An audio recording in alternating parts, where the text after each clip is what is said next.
শেখ হাসিনা সরকারের পতনের পর থেকেই লাপাত্তা প্রভাবশালী নেতারা। নারায়ণগঞ্জে হত্যা, গুম, চাঁদাবাজি, দখলদারি সহ অসংখ্য অপকর্মের হোতা শামীম ওসমান, সেলিম ওসমান, আজমিরি ওসমান সহ এ পরিবারের কারোরই খোঁজ নেই।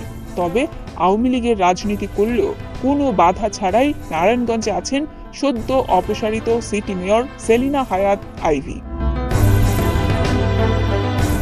গেল সোমবার অপসারণের আগ পর্যন্ত তিনি সিটি কর্পোরেশনে বসেছেন, দলীয় কর্মসূচিও পালন করেছেন। বিষয়টিকে তার ইতিবাচক রাজনীতির সুফল বলে উল্লেখ করেছেন বিভিন্ন দলের নেতারা। বলছেন, এদেশে এ ধরনের রাজনীতি ও রাজনীতিবিদদের লালন করা প্রয়োজন।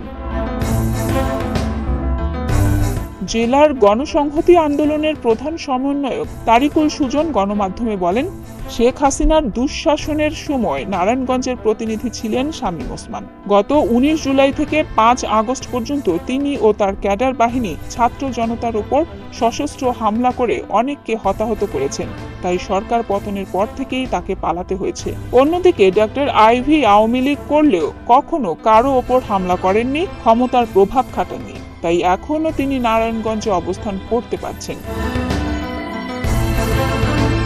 এ প্রসঙ্গে সেলিনা হায়াৎ আইভী বলেন, যদি নগরবাসীর জন্য, মানুষের জন্য ভালো কিছু করে থাকি তাহলে তার সুফল ভোগ করব। যখন কাজ করেছি তখন আওয়ামী লীগ, বিএনপি, জামায়াত দেখে কাজ করিনি, এ নগরের সবার জন্যই কাজ করেছি। তবে আইভী প্রশ্নে নারায়ণগঞ্জের বিএনপিতে রয়েছে মিশ্র প্রতিক্রিয়া। একটি অংশ প্রকাশ্যেই তার বাড়ির ইট খুলে নেয়ার হুমকি দিচ্ছে,